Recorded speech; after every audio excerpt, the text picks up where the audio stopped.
Happy Earth Day, everyone!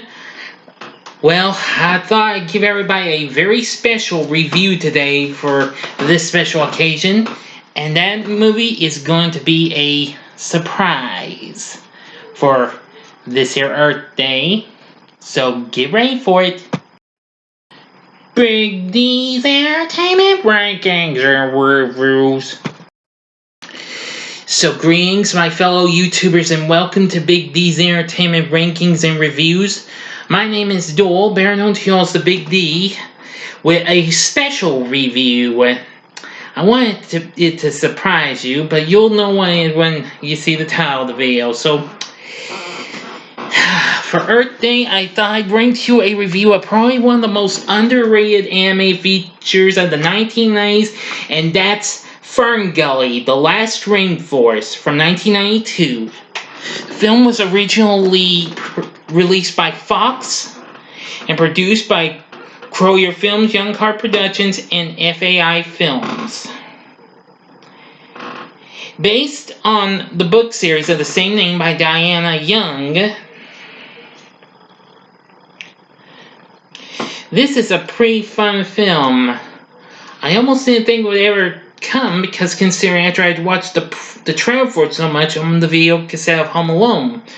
But in a few years, well, soon afterwards, when it came to video cassette, I actually do seem to recall renting this. And I've had this on DVD for some time, and I watched it today just so I decided to do this here fun-filled movie. Well, we see, this is a tale of a magical place filled with high-flying creatures, most notably fairies and what have you. One named, specifically one named Krista. Well, she doesn't believe that humans exist. Everybody says that humans exist in fairy tales until now, when I get to it, of course. So here we go.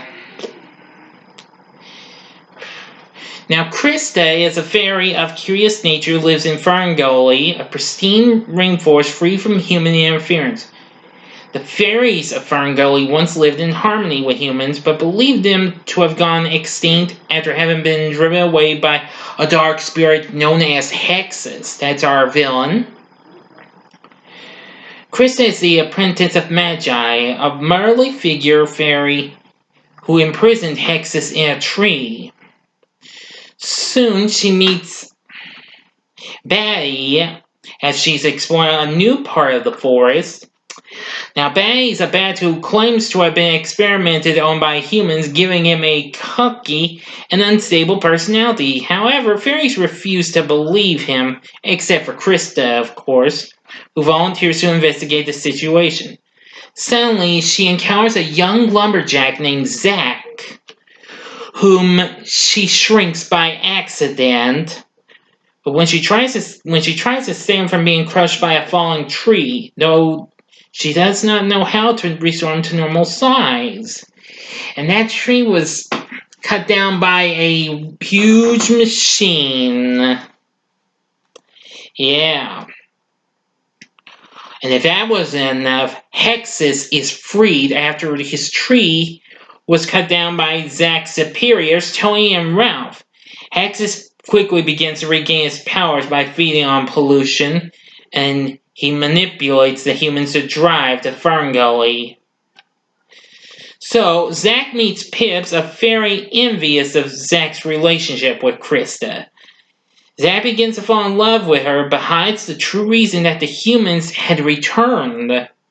And when the signs of Hexes' resurrection begin to manifest themselves in poisoned trees and rivers, he finally admits that humans are destroying the forest. So the fairies mount an attempt to defend their homes, but knowing their fight is hopeless, Zach convinces Batty to aid him in stopping the machine before it destroys them. When Zach makes his presence known to his superiors, Hexes takes over the machine and begins to wildly destroy the forest.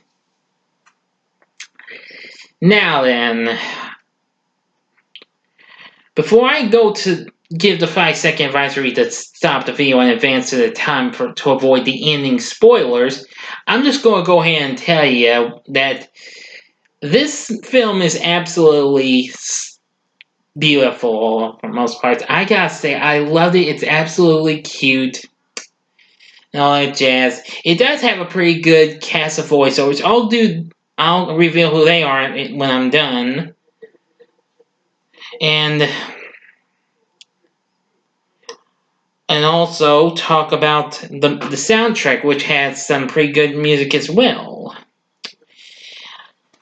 Well, I gotta tell you, this is a good movie, but now for 5-second warning, please stop this video if you've not seen the movie. If you want to avoid hearing the ending to this movie, please stop this video and go to the time below in the description box. Fast forward to the time to avoid the ending. Here we go at 5 seconds. Okay, you've been warned. Now, Magi sacrifices herself to give the fairies a chance, and she tells Krista to remember everything she's learned. So Zack manages to stop the machine, depriving Hexus the source of his power. But he manifests himself within the oil in the machine, begins to ignite the forest ablaze. So Krista seemingly sacrifices herself by allowing herself to be devoured by Hexus, and all seems lost until he begins to sprout limbs and leaves like a tree. Pips and the rest of the fairies rally to the powers they had been given, which causes the seed that Krista fed him to start growing wildly. Hexus and the machine are both simultaneously imprisoned by the newly grown tree at the border of Ferngully, which bursts into bloom. Krista appears after the fight, having survived her ordeal and successfully succeeded Magi as a magical fairy. She gives Zack a seed, begging him to remember everything that has transpired, and she sadly restores him to human size. Remembering the seed in his hand, Zack promises to remember his adventure, and buries the seed in the soil before telling Tony and Ralph that things need to change as they leave the forest behind, and the seed sprouts new growth for Ferngully as Krista follows Pips with Batty behind her. And that's the end. Now then, what did I think of this movie? I'm going to say it's great. I think this is a perfect movie to watch with your family on Earth Day. Now, Ferngully has a pretty good cast of voiceovers. Voicing Krista is Samantha Mathis and Jonathan Ward versus Zack. Now, we do have some pretty popular actors, of course. We have Tim Curry, who that same year would play the Plaza Hotel concierge in Home Alone 2, Lost in New York, as the voice of Hexus. Christian Slater voices Pips.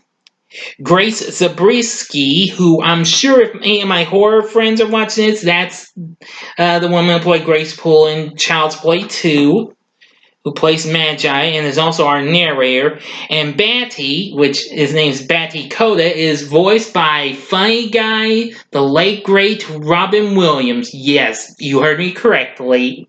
Before he did Genie in the original Aladdin after this. But it also features a host of others, including Jeffrey Blake, Robert Pastorelli, even Cheech Marin and Tommy Chung, who reunited for this after being away for some time, and rapper Tone Loc.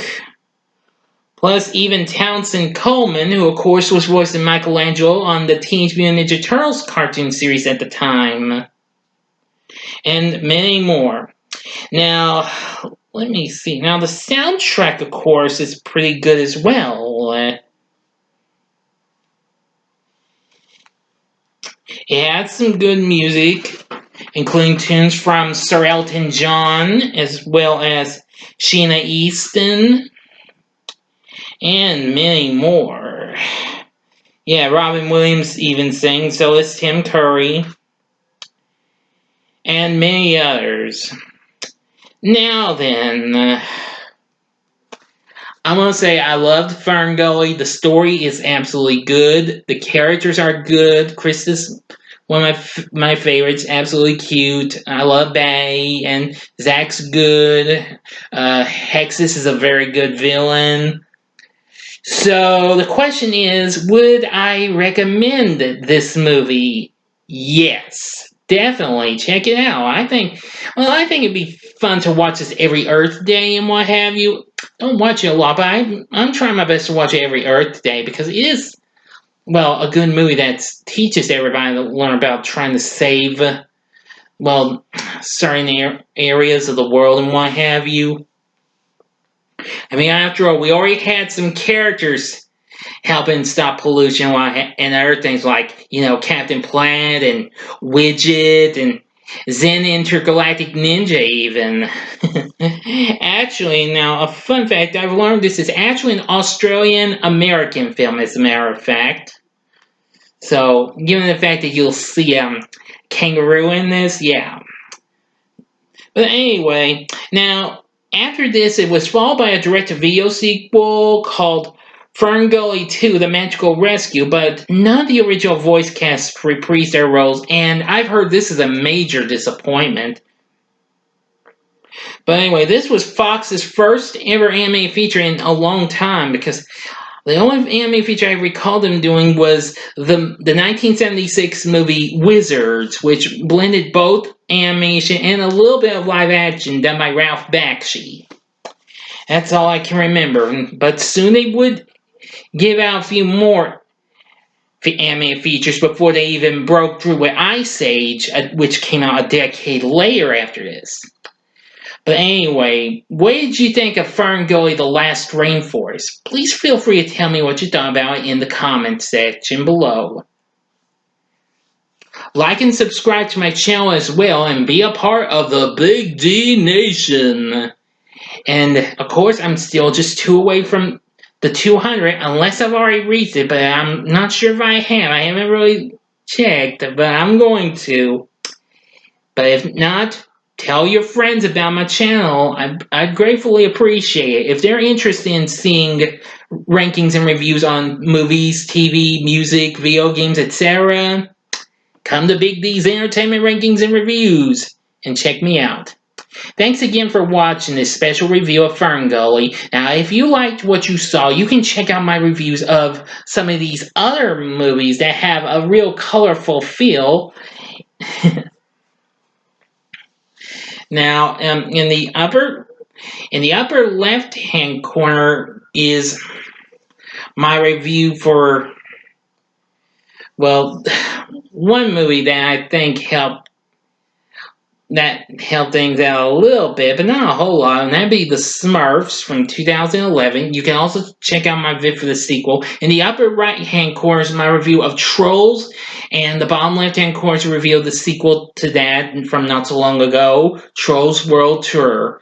In the bottom right-hand corner is the button you can click to subscribe to my channel. Thanks again for watching. Until next time, I'm the Big D saying, see ya.